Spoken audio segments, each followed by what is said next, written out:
Assalamualaikum warahmatullahi wabarakatuh. Jumpa lagi dengan saya Mas Bud, masih seputaran anxiety disorder, psikosomatis dan disrupsi ya. Di video hari ini saya ingin berbicara tentang penuhnya pikiran yang ada di otak sampai terasa seperti ada udara hampa, sampai terasa berat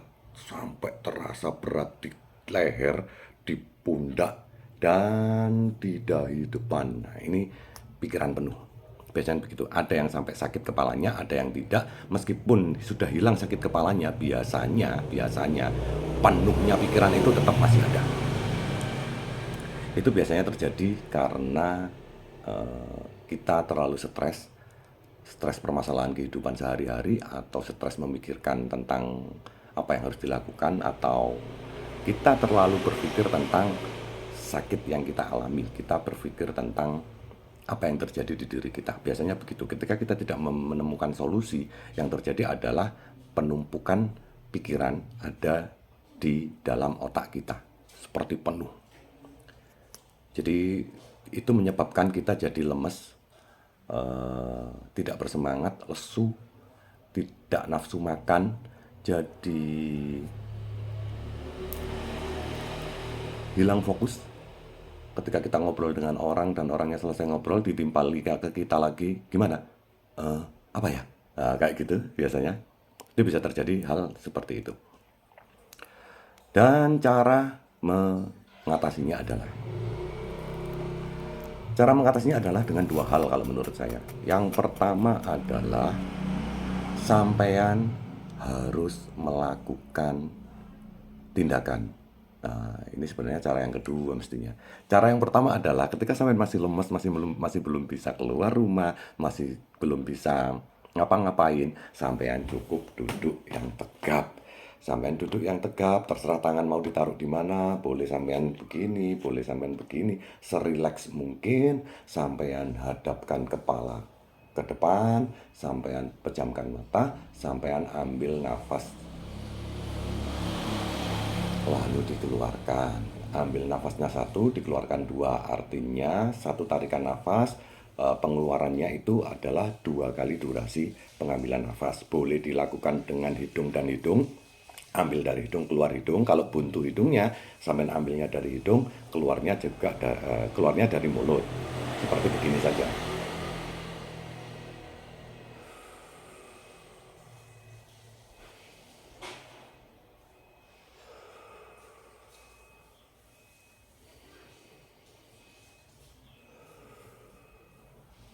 Jika itu sampean lakukan rutin selama 2 menit sampai 5 menit dalam satu hari, itu bisa menenangkan pikiran. Ketika sampean melakukan hal tersebut, pikiran sampean coba alihkan ke nafas sampean. Rasakan semua nafas yang masuk di dalam hidung, rasakan dinginnya udara tersebut masuk ke rongga hidung sampean. Kalau bisa tahan sebentar atau tidak ditahan juga tidak apa-apa, langsung dihembuskan lagi, dikeluarkan dari mulut boleh, dikeluarkan dari hidung boleh. Tapi kalau saya lebih senang dikeluarkan dari mulut karena akan terasa lebih melegakan, seperti kita sambat gitu, kayak gitu ya, sambil mengeluarkan pikiran-pikiran negatif. Jadi kita hanya fokus terhadap pikiran kita saja. Kita lakukan 2-5 menit 2 kali sehari. Kita lakukan pagi hari dan sore hari. Jika sampean rutin sampean lakukan hal tersebut, saya jamin pasti akan meringankan beban di pikiran sampean. Dan langkah yang kedua adalah sampean bergegas untuk berdiri. Jika penuh, sampean sudah penuh, alihkan langsung dengan cepat. Sampean berdiri dengan cepat. Ketika sudah semeriwing di tangan, di kaki, sudah nggak nyaman semuanya, mendekati ke panik lagi, sampean langsung berdiri. Saya sehat, langsung sampean keluar, sampean naik motor atau jalan kaki. Sampean jalan kaki boleh, sampean naik motor boleh. Kalau saya, yang saya lakukan adalah saya melihat hijauan. Kebetulan rumah saya ada di dekat di daerah kebun mangga. Saya duduk dekat pohon mangga. Di pagi atau siang hari saya ambil nafas yang enak. Pohon mangga tersebut memberikan oksigen yang alami buat saya. Langsung saya hirup, saya keluarkan lagi, dan mata ini terbuka melihat pemandangan. Saya melihat beberapa pohon. Itu untuk melatih fokus mata.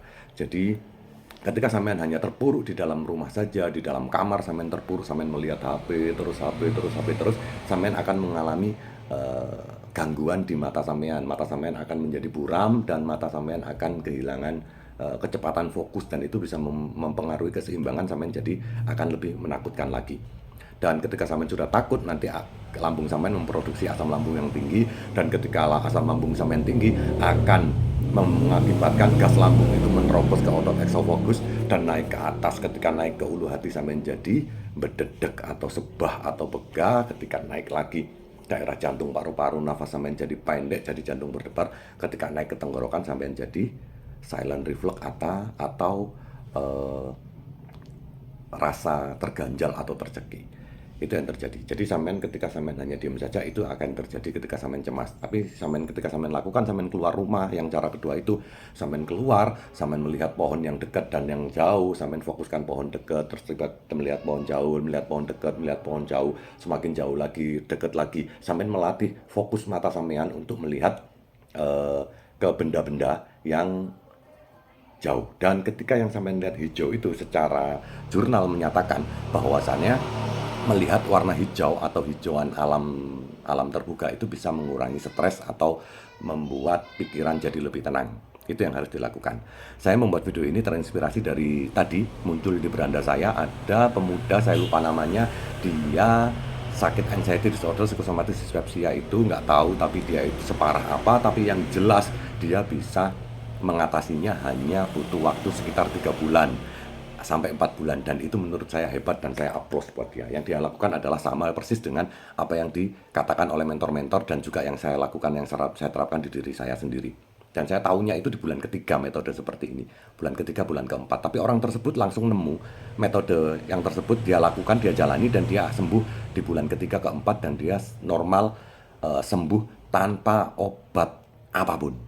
Tanpa ke dokter, tanpa obat, dia mengelola pikirannya sendiri, dia mengelola kecemasannya sendiri, dia mengelola stresnya sendiri dan dia jadikan semangat buat dirinya. Dia bergerak, dia jalan kaki selama 3 bulan tersebut dia rutin jalan kaki sehari 10.000 langkah kaki atau bisa dibilang dia jalannya itu 7 sampai 8 km sehari.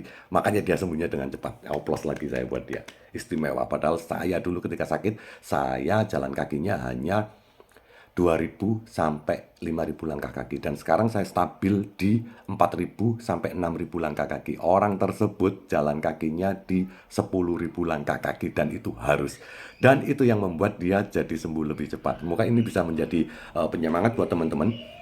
Cerita saya barusan orang yang bisa sembuh selama hanya 3-4 bulan dengan metode yang seperti itu, jalan kakinya 10.000 langkah kaki. Semoga teman-teman bisa terinspirasi untuk bisa meniru karena saya sendiri pribadi saya akan menaikkan level jalan kaki saya ingin seperti orang tersebut. Saya naikkan agar tubuh saya jauh lebih sehat daripada sebelumnya. Terima kasih sudah melihat video saya. Salam sehat selalu. Assalamualaikum warahmatullahi wabarakatuh.